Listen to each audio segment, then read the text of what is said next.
Buen día, hermanos. Dios les bendiga. Nuevamente compartiendo con ustedes la palabra del Señor a través de este medio. Esperamos que pronto podamos tener la oportunidad de vernos, de congregarnos, de alabar juntos a Dios, de orar nuevamente juntos y de edificarnos a través de nuestra gratitud y a través del compartir la palabra y las bendiciones del Señor. Hoy continuamos con la siguiente parte, la parte 4 del tema arma estratégica. Hemos estado considerando este tema basándonos en la tesis de que Satanás usa y usará la religión como una de sus armas estratégicas para perder las almas de los hombres. La ocasión anterior tratamos el modelo sensible al buscador y vimos que una de las cosas que se hace en esas iglesias es adecuar el mensaje para que no sea incómodo o molesto para las personas. Hace algunos años, en Estados Unidos, el huracán Katrina golpeó muy fuerte las costas del sur de este país, causando muchas muertes y muchos daños. Como siempre en esos casos, las personas preguntaron ¿por qué Dios permitió que pasara eso? Un pastor bautista muy conocido en Estados Unidos, su nombre es Tony Campolo, declaró que sería bueno considerar la perspectiva teológica de un rabino llamado Harold Kushner, quien afirmaba que la respuesta a esa pregunta es que Dios no es tan poderoso como creímos y que hay cosas que se salen de su control. Parece increíble que un pastor haya sugerido esto, pero así fue. Una de las alternativas que se ofrecen hoy como iglesias son las iglesias que ofrecen un Dios al gusto del consumidor. ¿A qué me refiero? A que hay iglesias que le han quitado a Dios todas aquellas cualidades y atributos que pudieran ser incómodos o incómodas o poco agradables para las personas, o aquellas cosas o verdades que pudieran molestar a las personas. En esas iglesias se destacan las cualidades agradables de Dios, como su amor, su misericordia, su bondad, pero se eliminan o se evitan cuidadosamente temas como la ira de Dios, el infierno, el juicio de Dios, el castigo, etc. En muchas de estas iglesias se dan buenos consejos para la vida, consejos que son tomados de la Biblia, aunque a veces se mezclan con humanismo y psicología. Pero se olvidan del evangelio y de las doctrinas centrales de la fe cristiana, y eso prepara el camino para poder ser fácilmente engañados. Doy un ejemplo. Ya hablé la ocasión anterior de la iglesia Lakewood en Houston, Texas, y de su pastor, Joel Osteen. Es un gran comunicador y un gran motivador. Usa la Biblia con mucha habilidad para animar y para motivar a su audiencia. Pero evita temas como el infierno, el pecado, el arrepentimiento, el juicio de Dios y el castigo y la disciplina de Dios. En una entrevista del pastor Joel Osteen con el entrevistador Larry King en la televisión de Estados Unidos, este hombre le preguntó al pastor varias veces si él creía que solo quienes creen en Cristo irán al cielo. El pastor Joel Osteen respondió ambiguamente, diciendo que él no podría juzgar a las personas, y argumentó que cuando él era niño, en una ocasión fue a la India con su padre, y que él vio cómo los hindúes amaban a Dios a su manera. El entrevistador presionó un poco más y le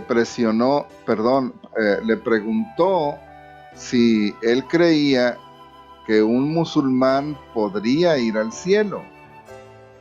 De nuevo, Joel Osteen evitó dar una respuesta clara, diciendo que solo Dios podía conocer el corazón y que él no podía contestar eso.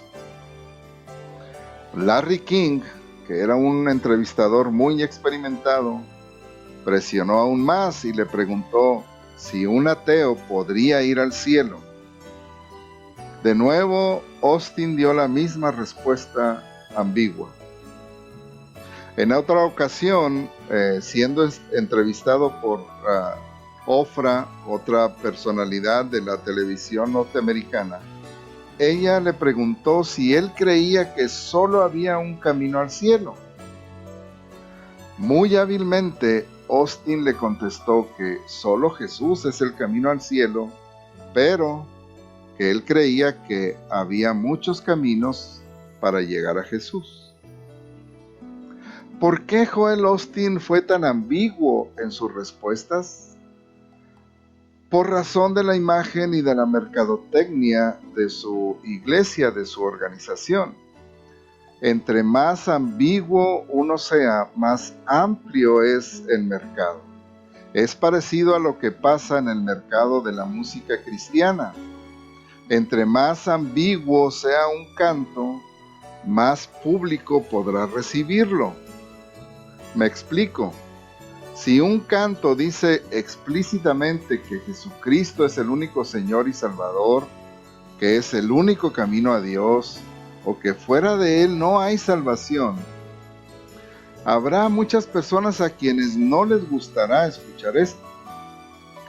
Pero si el canto solo dice cosas ambiguas como tú eres mi gozo, te alabo, o tú estás aquí, puedo sentir tu gran amor, ese tipo de cantos va a gustar a más personas porque ese canto puede dirigirse a cualquier Dios, a cualquier santo o a la Virgen, o en un momento dado, como se hizo aquí en México, a los muertos. Así también Joel Osteen, entre más ambiguo, más seguidores, más ventas de libros, más asistentes a su iglesia, etc. Los títulos de sus libros nos dan una idea de su doctrina y de sus enseñanzas. Por ejemplo, uno de sus libros se llama El poder del yo soy. Y en este libro él afirma que uno con sus propias palabras puede controlar su destino y puede controlar su éxito o su fracaso. O sea, con mis palabras yo puedo decir, por ejemplo, en el libro dice, a través del día yo puedo ir diciendo, soy bendecido, yo soy bendecido, yo soy bendecido, y entonces las bendiciones me seguirán. O yo voy por la vida diciendo, soy saludable, yo soy saludable, y la salud me seguirá. Y así, soy talentoso, soy fuerte, etc. En otro de sus libros, cuyo título es Su mejor vida ahora, y el título nos da la idea de que nuestra vida o nuestra mejor vida está no en el futuro, sino aquí en la tierra. John MacArthur, hablando de este libro, dice que si uno sigue las enseñanzas de Joel Osteen, realmente tendrá su mejor vida ahora, porque no alcanzará la vida mejor en la eternidad. Ravi Zacharias comentó que en todo el libro no hay una sola mención al sacrificio de la cruz del Señor Jesucristo.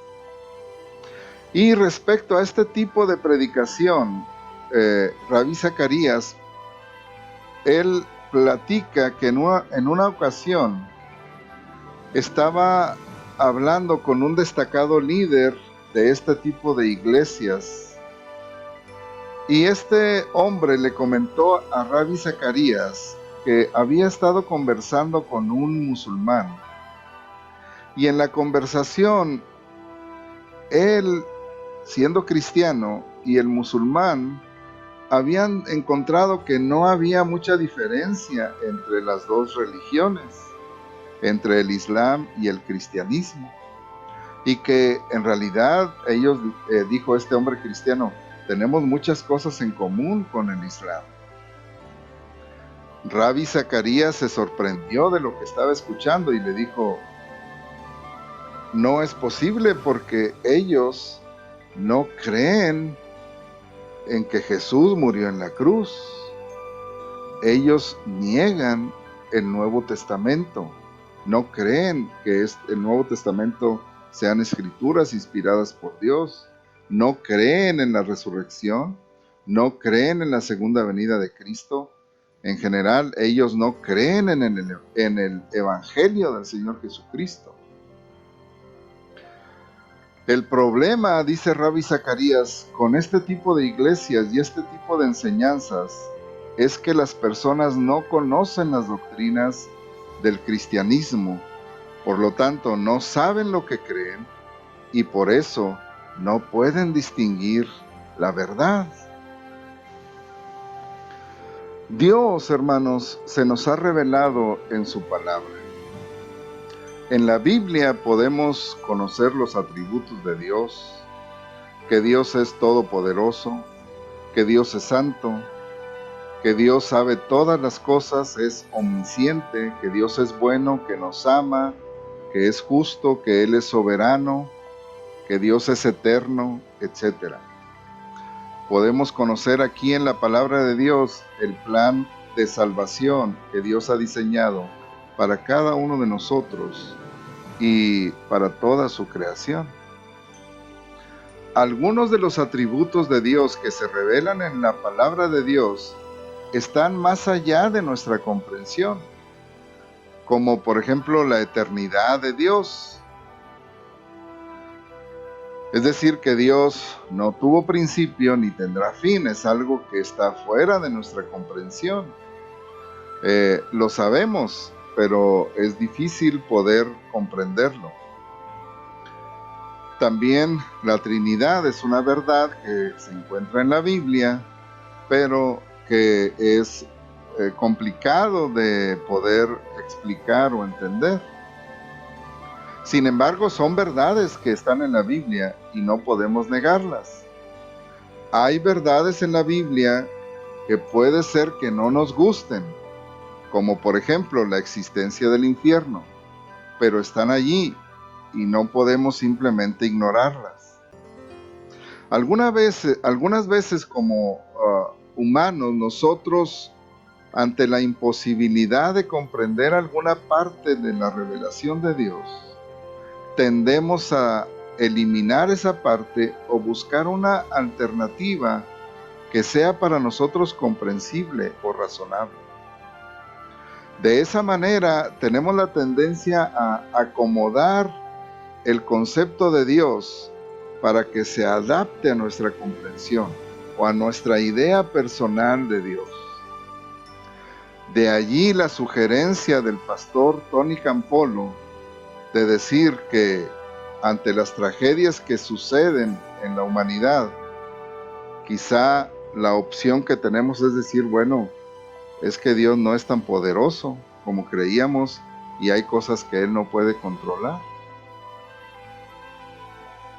Pero hay un peligro mayor cuando decimos o decidimos más bien eliminar algunos de los atributos revelados de Dios o alguna verdad de la Escritura simplemente porque no nos agrada o porque no coinciden con nuestra idea de Dios.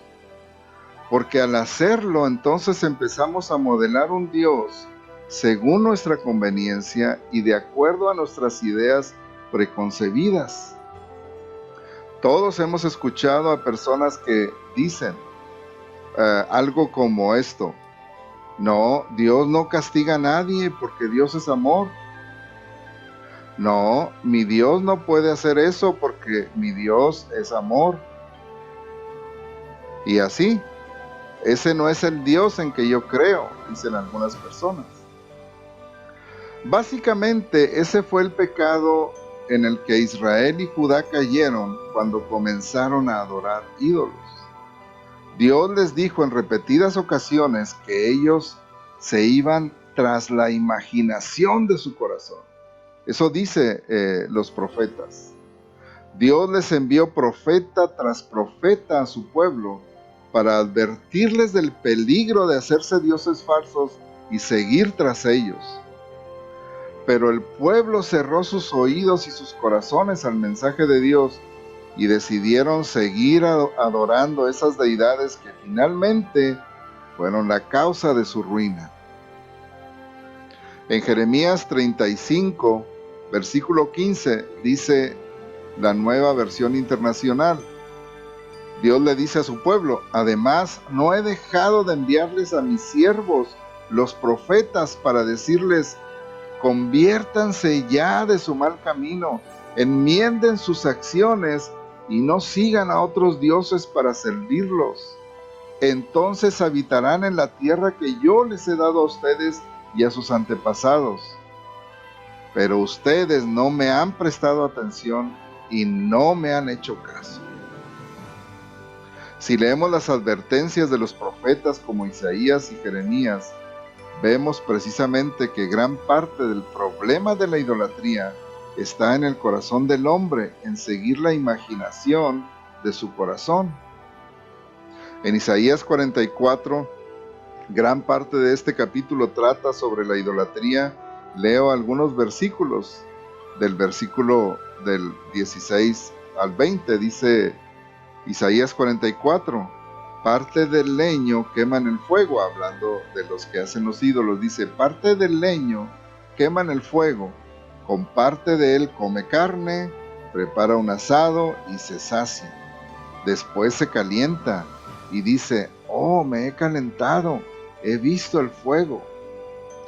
Y hace del sobrante un dios, un ídolo suyo, se postra delante de él, lo adora y le ruega diciendo: líbrame porque mi Dios eres tú. No saben ni entienden porque cerrados están sus ojos para no ver y su corazón para no entender. No discurre para consigo, no tiene sentido ni entendimiento para decir: parte de esto quemé en el fuego y sobre sus brasas cocí pan, asé carne, la comí. ¿Haré del resto de él una abominación? ¿Me postraré delante de un tronco de árbol? De ceniza se alimenta, su corazón engañado le desvía, para que no libre su alma ni diga: ¿no es pura mentira lo que tengo en mi mano derecha? Y dice aquí el profeta Isaías, o Dios a través del profeta: su corazón engañado le desvía. En Jeremías 13:10 dice: este pueblo malo, que no quiere oír mis palabras, que anda en las imaginaciones de su corazón y que va en pos de dioses ajenos para servirles y para postrarse ante ellos, vendrá a ser como este cinto que para ninguna cosa es bueno. Dice que ese pueblo anda en las imaginaciones de su corazón. En Jeremías 7:24 también dice el profeta: no oyeron, ni inclinaron su oído, antes caminaron en sus propios consejos, en la dureza de su corazón malvado, y fueron hacia atrás y no hacia adelante. En Jeremías 9:13 al 15 dice así: dijo Jehová: porque dejaron mi ley, la cual di delante de ellos, y no obedecieron a mi voz, ni caminaron conforme a ella. Antes se fueron tras la imaginación de su corazón, y en pos de los Baales, según les enseñaron sus padres. Por tanto, así ha dicho Jehová de los ejércitos, Dios de Israel: he aquí que a este pueblo yo les daré a comer ajenjo, y les daré a beber aguas de hiel.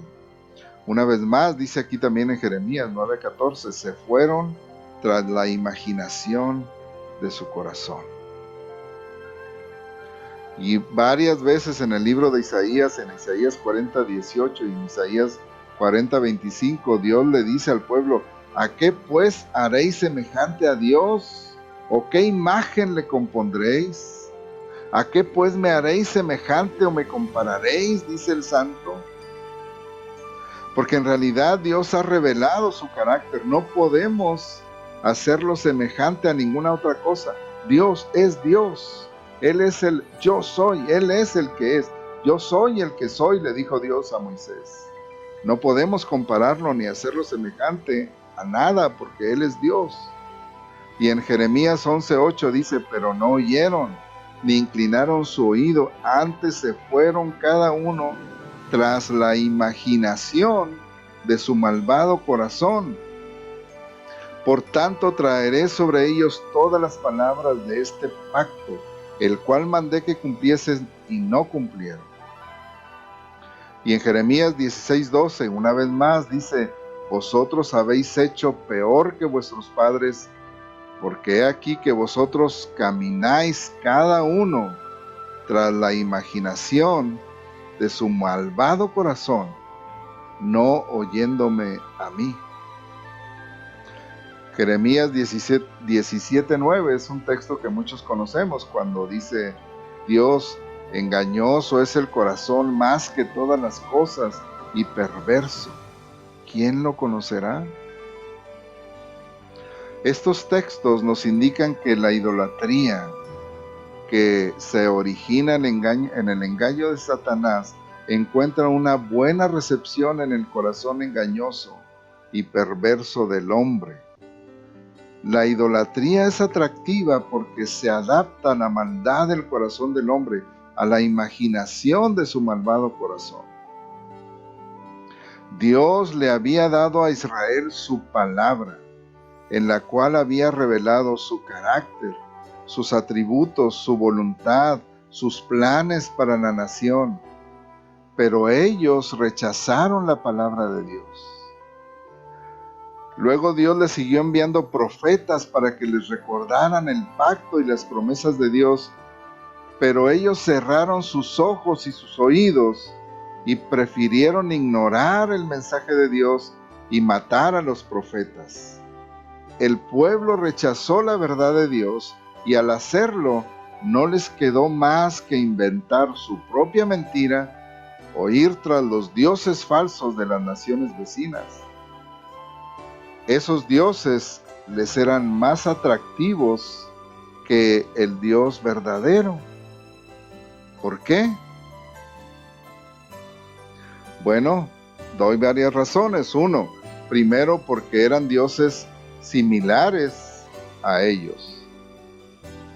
En Jeremías 5:21 dice la Biblia: oíd ahora esto, pueblo necio y sin corazón, que tiene ojos y no ve, que tiene oídos y no oye. En el Salmo 115 Dios dice que los que hacen y adoran a los ídolos son semejantes a sus ídolos. Dice: semejantes a ellos son los que los hacen, y cualquiera que confía en ellos. Porque en ese Salmo dice que los ídolos tienen ojos y no ven, tienen oídos y no oyen, tienen pies y no andan, tienen boca y no hablan. Y dice: semejantes a ellos son los que los hacen, y cualquiera que confía en ellos. Y Dios dice en Jeremías que ese pueblo era como los ídolos, que tenía ojos y no ve, y que tiene oídos y no oye. Y en Jeremías 18:12 vemos la persistencia o la necedad del pueblo cuando dice: ellos dijeron: es en vano, porque en pos de nuestros ídolos iremos y haremos cada uno el pensamiento de nuestro malvado corazón. Los dioses eran similares a ellos. Los dioses como Acera, Balac y Moloch eran concebidos como seres con las mismas pasiones carnales y los mismos vicios que los seres humanos. No eran dioses santos y apartados del mal como el Dios de la Biblia. La adoración a Acera y a Baal incluía rituales de fertilidad que implicaban ritos de tipo sexual.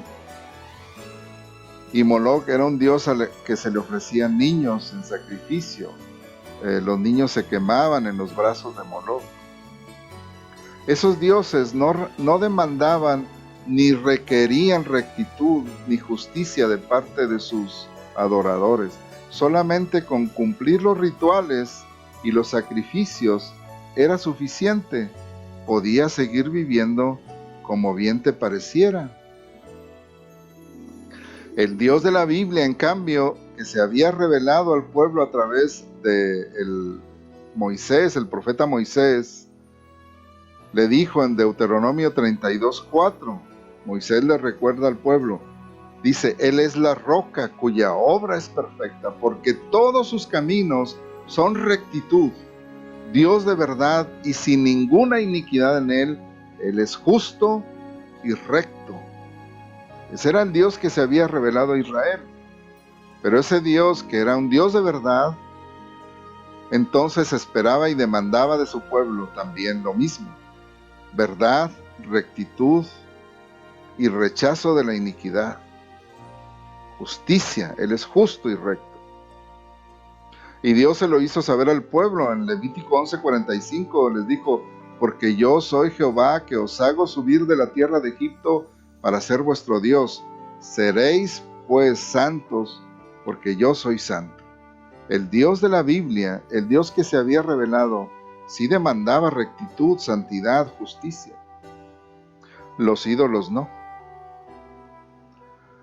Por tanto, y esta es la segunda cosa que era atractiva en estos dioses, por tanto, como estos dioses no eran dioses de santidad ni de rectitud, ni eran dioses que rechazaban la iniquidad, entonces no había pecado en el sentido moral y espiritual como Dios, el Dios de la Biblia, lo señalaba y lo condenaba.